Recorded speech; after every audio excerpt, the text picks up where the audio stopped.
July 17th, 2025.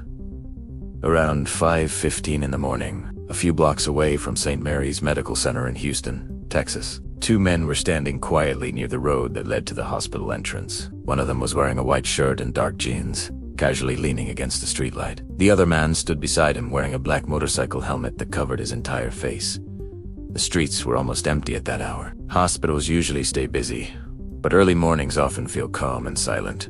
A few minutes later, four more men wearing baseball caps walked toward them from the opposite side of the street. The group briefly spoke to each other. After that, the man wearing the helmet walked ahead and disappeared toward the hospital parking lot. The remaining five men slowly started walking toward the hospital entrance. At that moment, nobody around them had the slightest idea what was about to happen. Within the next couple of hours, this quiet morning would turn into one of the most shocking hospital murders Houston had ever seen. Around 7:25 in the morning, the second floor of St. Mary's Medical Center was unusually silent. Patients were resting in their rooms. Nurses moved quietly through the hallway, and everything appeared completely normal. Then the five men walked into the corridor. They moved confidently through the hallway until they stopped outside room 209. Inside that room was a man who had been under medical observation for several days, but the men outside were not there to visit him. They were there to kill him. One by one, the men pulled out handguns from inside their jackets.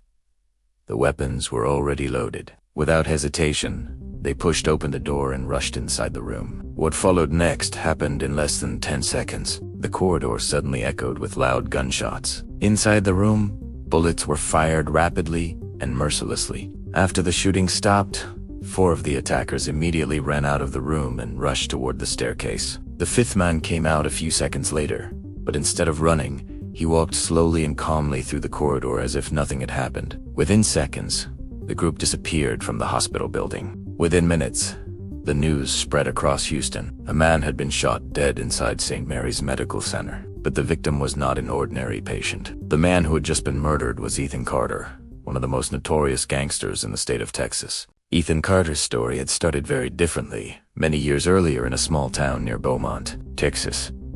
He was born into a middle-class family. His father worked as a construction contractor and his mother was a school teacher. Ethan was their only child, and his parents loved him deeply. Growing up, Ethan had one passion that defined his childhood: baseball. He spent most of his time practicing on local fields and dreamed of one day becoming a professional player. But sometimes, a single moment can completely change the direction of someone's life. For Ethan, that moment came during a high school baseball game. During the match, Ethan got into an argument with another player named Jake Morrison. What started as a small disagreement quickly turned into a fight. Jake lost his temper and punched Ethan in front of the other players and spectators. People laughed, and the humiliation cut deep into Ethan's pride. That moment stayed in his mind long after the game ended. The next morning, Ethan made a decision that would change his life forever. He took his father's licensed handgun from the house and walked straight to Jake Morrison's home. He knocked on the door and waited. When Jake stepped outside, he looked confident and relaxed, assuming Ethan had come to apologize. But Ethan didn't say a word.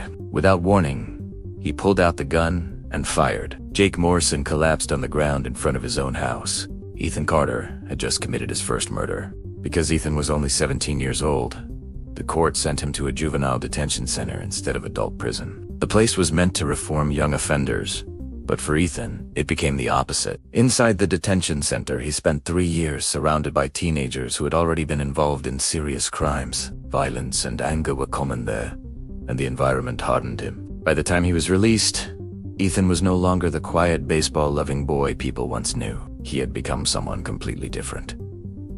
After his release, Ethan met a man named Marcus Doyle. On the streets, he was known by a nickname that perfectly described his personality: Shark. Marcus had also spent time in juvenile detention and had a similar history of violence. The two quickly connected through their shared resentment and ambition. They started spending time together and soon began committing small crimes. At first, their operations were simple. They demanded protection money from small businesses and construction contractors in nearby towns. If someone refused to pay, they were threatened or beaten. As the money started coming in, their confidence grew. Soon they moved on to armed robberies and began targeting bigger businesses. Their activities spread across Beaumont, Port Arthur, and eventually Houston. Young men from rough neighborhoods started joining them, and before long a new criminal group had formed, known as the Carter Shark Gang. The gang became known for a unique and dangerous attack method. When they rode motorcycles, Ethan would drive while Marcus sat behind him, facing backward. Marcus would fire shots at targets behind them while the bike was moving. The technique made it difficult for victims or police to react, and it quickly became the gang's signature style. In 2011, the gang reached its most violent phase. Within that single year, they were linked to 6 different murders. Each incident shocked local communities and put increasing pressure on law enforcement agencies. But the crime that truly brought them into the national spotlight involved a powerful businessman named Robert Keller. Robert Keller was a well-known figure in the chemical industry in Beaumont. He had strong connections with politicians and influential people in the city. When Ethan Carter demanded a large amount of protection money from him, Keller refused. He believed the young gangsters would never dare attack someone with his level of influence. Ethan decided to prove him wrong. On August 20th, 2011, he openly declared that Robert Keller would be killed the next day. Many people dismissed the threat as an empty boast, but on August 21st, in the middle of a busy market street, Ethan Carter and Marcus Doyle carried out the threat. Robert Keller was shot and killed in broad daylight. The murder shocked the entire state and forced law enforcement agencies to take immediate action. By that time, more than 20 criminal cases had already been filed against Ethan and Marcus, including several murder charges. Police launched a massive manhunt. The 2 criminals managed to escape across the border into Mexico, where they stayed hidden for several months. Eventually, a joint operation involving federal agents and state police tracked them down in Los Angeles. They were arrested and brought back to Texas. The court proceedings that followed ended their freedom.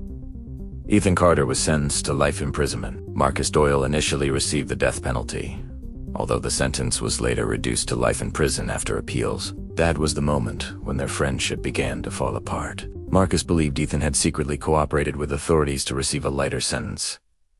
He also felt betrayed by the court's decision. Over time, resentment grew stronger inside him, turning their once powerful partnership into bitter hostility. For 14 years, both men remained in prison. Then, in June 2025, something unexpected happened. Ethan Carter applied for temporary medical parole due to a serious health condition that required surgery. The request was approved, and he was transferred to St. Mary's Medical Center in Houston for treatment. When Marcus Doyle heard the news inside prison, he realized something important. Ethan Carter was finally outside the prison walls and vulnerable. The opportunity for revenge had arrived. But Marcus needed someone who could carry out the attack without hesitation. That person turned out to be a contract killer named Victor Ramirez, widely known in criminal circles as King Ramirez. Ramirez had built a reputation for taking high-risk assassination jobs across Texas and Louisiana. He was also obsessed with fame and often posted pictures of guns, expensive cars, and gangster-style images on social media.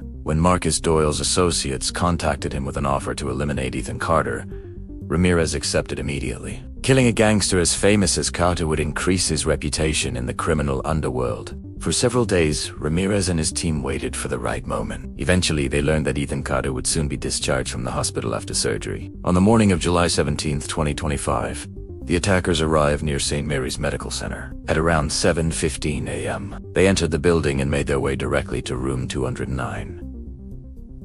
Within seconds of entering the room, they opened fire, killing Ethan Carter instantly. After the shooting, the attackers escaped on 2 motorcycles and disappeared into the streets of Houston. The murder shocked the entire country. Many people questioned how a group of armed men could walk into a hospital, enter a patient's room, and execute someone without being stopped. The investigation that followed revealed several serious security failures. There were no effective weapon checks at the entrance, and security staff failed to react quickly when suspicious activity was seen on cameras. By the time police arrived, the attackers were already gone. Within days, law enforcement agencies launched a large-scale manhunt. Eventually, Victor Ramirez and several of his accomplices were arrested in a joint operation involving federal agents and local police. Interrogations revealed that 9 people had been involved in planning the assassination. Even after the arrests, the case left behind troubling questions about corruption, security failures, and the influence of criminal networks. Ethan Carter's life had begun as that of a talented young athlete, but his path eventually led him into a world of violence and betrayal. In the end, the same world that had made him powerful also became the reason for his death.